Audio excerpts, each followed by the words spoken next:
आज कोई बच्चा स्कूल में पढ़ता हो और उसको अगर डॉक्टर की डिग्री लेनी हो तो उसको पहले सोचना तो पड़े ना कि मुझे वहां तक पहुंचना है, ये मेरा लक्ष्य होना चाहिए कि मैं निर्द्वेष हो जाऊं, निर्विकार हो जाऊं, ईर्ष्या बिना का हो जाऊं, सर्वत्र मुझे प्रभु के दर्शन हो। एक बार एक संत बंबई की सड़कों के ऊपर गाड़ी में बैठकर जा रहे थे।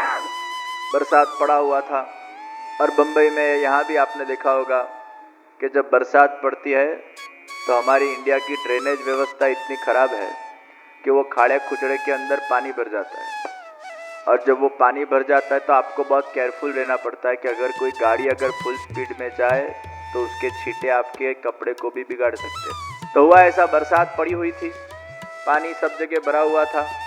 संत गाड़ी के आगे के सीट पर बैठे हुए थे, कांच वाच खुले थे, सुहाना वातावरण था। और जब गाड़ी चल रही थी तब सामने से फुल स्पीड में एक कार आई। वो कार का पहिया वो खड्डे के अंदर गया, पानी उछला और संत के मुंह पे पड़ा। ड्राइवर ने ब्रेक मारी और संत को कहने लगा, अभी जाकर उस ड्राइवर को मैं मजा चखाता। संत बोला, मूर्ख आदमी, तेरे पे कीचड़ उछला के मेरे पे उछला, मुझे प्रॉब्लम नहीं, तुझे क्या प्रॉब्लम है? तब वो ड्राइवर बोला, ऐसे कोई गाड़ी चलाया जाता है? संत के चुप। अरे ड्राइवर, तुझे पता है जब ये कीचड़ वाला पानी मेरे मुख के ऊपर पड़ा तब मुझे कौन सी अनुभूति हुई? कीचड़ वाला पानी मुंह पे पड़ो, उसमें क्या अनुभूति होता है? अरे ड्राइवर, तू समझा नहीं कि मैं भगवान का चरणामृत तो रोज लेता हूँ, आज पहली बार मुझे मोटर भगवान के चरणामृत प्राप्त हो गए। अरे ड्राइवर, तुझे पता है कीचड़ को देखकर मुझे किसकी याद आई? कीचड़ को देखकर किसकी याद आती है? सूअर की। अरे हाँ ड्राइवर, हाँ, आज एक कीचड़ के दर्शन करके मुझे सचमुच सूअर की याद आ गई, क्योंकि हमारे कृष्ण भगवान ने भी वराह अवतार धारण किया था, हमारे कृष्ण भगवान भी सूअर बने थे, और ये कीचड़ को देखकर आज मुझे कृष्ण भगवान की याद आ गई है। ये संत ने कीचड़ के अंदर भी कृष्ण के दर्शन कर लिए हैं। ये सर्वात्मक, हर एक जगह उसको भगवान के दर्शन होते। ये मानसी सेवा है। तनुजा वित्तजा फल स्वरूप, वो मानसी सेवा है। तो तनुजा सेवा के अंदर भी समर्पण चाहिए, वित्तजा सेवा के अंदर भी समर्पण चाहिए। अगर आप गरीब हो तो आप तनुजा सेवा अकेली कर सकते हो, अगर आप अमीर हो तो तनुजा और वित्तजा दोनों कर सकते हो। इसलिए अपने आप को बहुत सौभाग्यशाली मानना। अगर कोई समृद्ध कुटुंब के अंदर आपका जन्म हुआ है तो आप तनुजा और वित्तजा दोनों सेवा कर। भाग्यशाली लोगों को born with the golden spoon का एक अलौकिक भाग्य प्राप्त होता है। ऐसे बहुत लोग हैं जिनके पास अच्छी व्यवस्था है, अच्छा घर है, भगवान का सुंदर रूम है, कमरा है, भगवान की सुंदर राज सेवा विराजमान है। और आपके घर में अगर भगवान की सेवा होगी ना तो आपको एक ऐसा एहसास होगा कि मेरे घर में भगवान विराजमान है। आप जब सत्संग करोगे ना तो क्या भाव होगा? श्रद्धा विकसित होगी, मेरे घर में भगवान है। सत्संग आपको क्या फल देता है? ये भाव उत्पत्ति करता है, मेरे घर में भगवान है। और जब आप सेवा करोगे तब कौन सा भाव प्रकट होगा? भगवान के घर में मैं हूं। एक है मेरे घर में भगवान और एक है भगवान के घर में मैं। सेवा जब करोगे तब ये भाव होगा, भगवान के घर में मैं हूं। प्रियजनों, आपका सुंदर घर हो, भगवान का एक सुंदर रूम हो, सुंदर भगवान का सिंहासन हो, खंडपाठ हो, गादी जी हो, शैया जी हो, ठाकुर जी के अलग अलग सुंदर सुंदर श्रृंगार हो। और जब आप भगवान की रोज सेवा करते हो तो आपको ऐसा लगता है कि जैसे आपका कोई बालक हो और वो बालक जैसे आपके साथ रोज आपके साथ रहता हो। वैसे एक फीलिंग जागृत होता है कि मैं भगवान के साथ रह रहा हूँ, भगवान मेरे पास है, भगवान मेरे साथ है, भगवान मेरे घर में है। बाहर जाओ तब भगवान को दंडवत प्रणाम करके जाओ, हे मेरे स्वामी मैं बाहर जा रहा हूँ। वापिस आओ तो भगवान को प्रणाम करो, हे मेरे स्वामी मैं वापिस आ गया हूँ। एक भगवान के साथ का तदात्म सिद्ध होता है जब व्यक्ति तनुजा और वित्तजा सेवा करता है, तब ही जाकर वो अटैचमेंट को वो फील कर सकता है।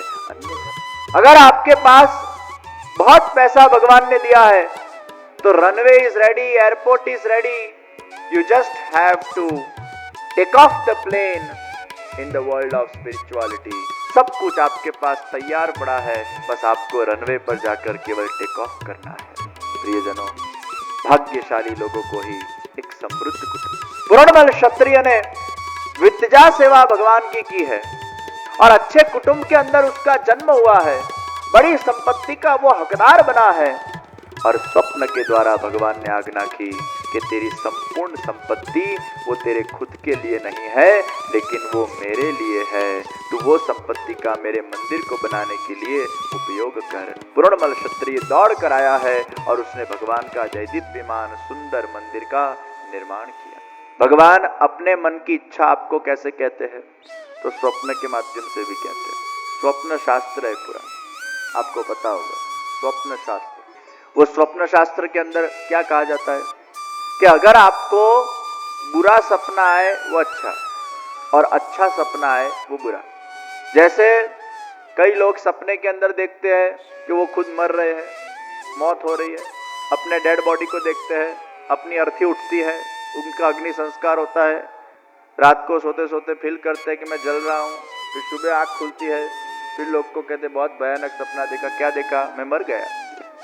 तो स्वप्न शास्त्र में ऐसा कहा जाता है, अगर आपको स्वप्न में आपकी खुद की मौत दिखाई देती है, उसको बहुत शुभ मानना। सचमुच में आने वाली थी, भगवान ने सपने में वो टला दिया। सचमुच में आने वाली थी स्वप्न। अगर आपको स्वप्न के अंदर नुकसान होता है तो वो बहुत बड़ा आपका फायदा है, क्योंकि आपके भाग्यवशात आपको सचमुच में नुकसान होने वाला था, तो भगवान ने वो नुकसान स्वप्ने में करा दिया, वो योग भगवान ने टाल दिया। सपने के अंदर अगर लॉटरी लगे तो बहुत फूल फूल कर खुश मत होना। सपने में लॉटरी लगे तो समझना सचमुच में लगने वाली थी, भगवान ने सपने में लगा दी। सपने के अंदर जो सुख है उसका नाम दुख, और दुख है उसका नाम सुख। यानी स्वप्न के अंदर अगर अपने आप को आप रोते देखते हो, उसको बहुत अच्छा मानना चाहिए। सपने के अंदर अपने आप को हंसता देखते हो, उसको बहुत बुरा मानना चाहिए। ये स्वप्न शास्त्र है पूरा।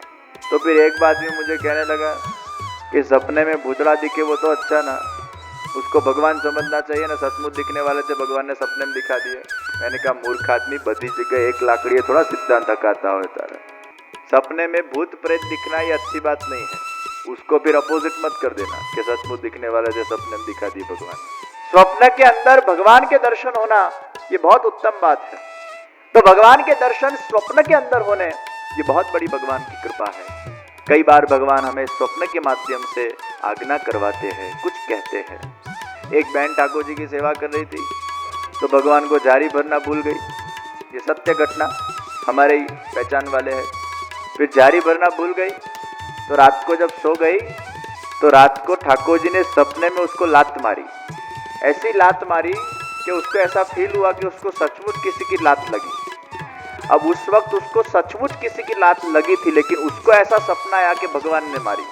फिर जब उसने आंख खोली तो उसके पति ने उसको लात मारी थी, लेकिन मारी थी पति ने, स्वप्न में दिखा कि भगवान ने मारी।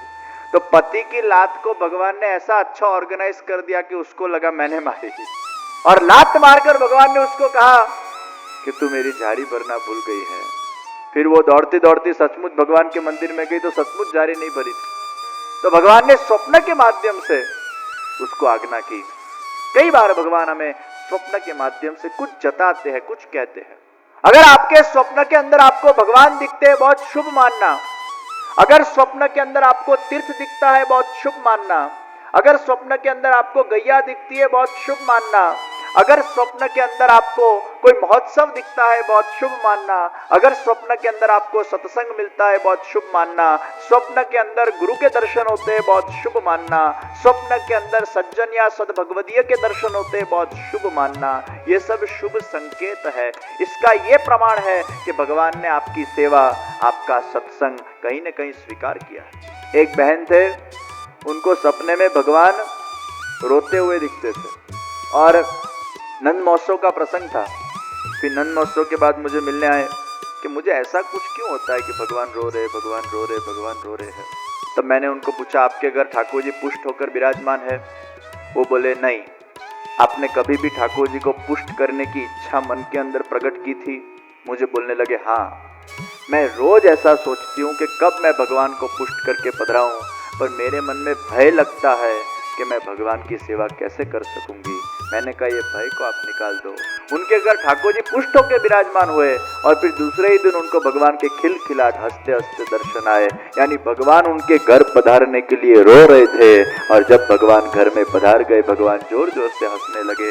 ये स्वप्न की जता हुई हमारे अंदर इतनी तो योग्यता है नहीं कि भगवान हमारे सामने प्रकट होकर हमें सब कुछ बोले कि मुझे ये चाहिए वो चाहिए। भगवान स्वप्न के द्वारा वो दर्शन प्रदान करते हैं। पुराण बल क्षत्रियों को भी स्वप्न के माध्यम से दर्शन। ये महाप्रभु जी के 84 बैठक जी कैसे प्रकट हुए? स्वप्न के माध्यम। कोई ने कोई वहां रहता था, उस गांव में, उस शहर में रहता था। महाप्रभु जी ने स्वप्न में आकर उनको जनाया कि ये जगह पर खोदो, वहां मेरी झारी जी निकलेगी, बंटा जी निकलेगा, कुछ मेरा वस्त्र निकलेगा, उपवस्त्र निकलेगा। फिर वो जगह जाकर वो खोदते थे तो ऐसा कुछ झारी जी निकला, बंटा जी निकला। तब प्रमाण मिला कि हाँ, यही महाप्रभु जी की जगह थी, वो उनकी बैठक जी।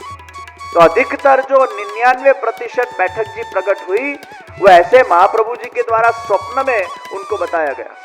पहले के जमाने में वो राजा महाराजा थे, वो जमीन के अंदर वो सोना वोना डांट देते थे, तो फिर उनके जो पूर्वज है वो डांट के तो मर जाते थे। अब पता नहीं चलता था कहाँ डांटा हुआ है। तो फिर उनके पूर्वज भले कौन सी भी अवस्था में होंगे, प्रेत अवस्था में, इस अवस्था में, उस अवस्था में, और वो डटा हुआ धन था, तो वो प्रेत अवस्था में उनको शांति तो मिलेगी नहीं, क्योंकि उनका चित्त धन में ही जाएगा। मैंने यहाँ डटा हुआ है, यहाँ डटा हुआ है, यहाँ डटा हुआ है, इसलिए फिर वो आत्मा को शांति नहीं मिलती थी। तो फिर किसी न किसी वो घर वालों के स्वप्न के अंदर वो आते और बताते कि इस जगह के अंदर खुदाई करो, वहां से तुम्हें सोना मिलेगा। ऐसा भी होता। स्विस बैंक में किसी का पैसा पड़ा था, हमारा स्विस बैंक में वो 40, तो वो कोड नंबर देना कोई भूल गया, तो उसका इंटरव्यू आया था कि इनका पैसा इतना स्विस बैंक में पड़ा हुआ था लेकिन कोड नंबर देना भूल गए। अब क्या? अब वो जो आदमी होगा, जिसकी आत्मा होगी, उसको शांति नहीं मिलेगी, क्योंकि आपका कोई भी जगह आपके अंदर अगर धन हो और अगर आपने वो किसी के साथ शेयर नहीं किया है और वो गुप्त रह गया, सीक्रेट रह गया और आप मर गए, तो उसकी आत्मा को कभी शांति नहीं मिलेगी, क्योंकि उसका चित्त वहीं के वहीं जाएगा। ये मेरा धन यहाँ है, यहाँ, अब मैं इसको कैसे बताऊं कि यहाँ है। इसलिए ऐसा कोई गुप्त धन गाड़ के रखा हो तो एटलीस्ट किसी न किसी एक आध घर वाले को बोलकर गाड़ना, अगर आत्मा की शांति चाहिए तो। नहीं तो मरने के बाद भी शांति मिलेगा। ये तो बात निकली ले कहू छू बैठा है मारे हूँ स्विस बैंक की लेवा देवा बताता रहे हूँ, तो અત્યારે काऊ बैंक में पड़ेलो છું। प्रियजनों, भगवान जब कृपा करते हैं तो स्वप्न में दर्शन देते हैं। पूर्णबल क्षत्रिय को स्वप्न के माध्यम से दर्शन दिए और भगवान ने उसको निमित्त बनाकर अपना दैदीप्यमान मंदिर गिरिराज के शिखर के ऊपर सिद्ध कराया। जब जब आपके मन के अंदर कोई भगवान का कार्य सिद्ध होता है, मनोरथ सिद्ध होता है, तब ये मानना मन रूपी रथ के अंदर भगवान विराजमान होकर आपको प्रेरणा दे रहे हैं। आपको कोई भी भगवान का कार्य करने की इच्छा हो, ये आपकी इच्छा नहीं है, ये भगवान आपके मन में विराजमान होकर ये इच्छा को पूरी करवा रहे हैं। प्रियजनों, शशिकांत भाई को इच्छा हुई कि श्रीनाथ चरित्र कथा का यहाँ बेंगलोर में आयोजन हो।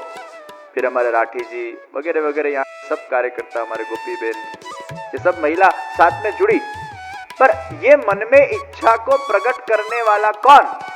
ये उनकी खुद की इच्छा से थोड़ा हुआ है, वो तो निमित्त बने। भगवान स्वयं अपनी इच्छा को कोई न कोई भक्त के हृदय में प्रकट करते हैं।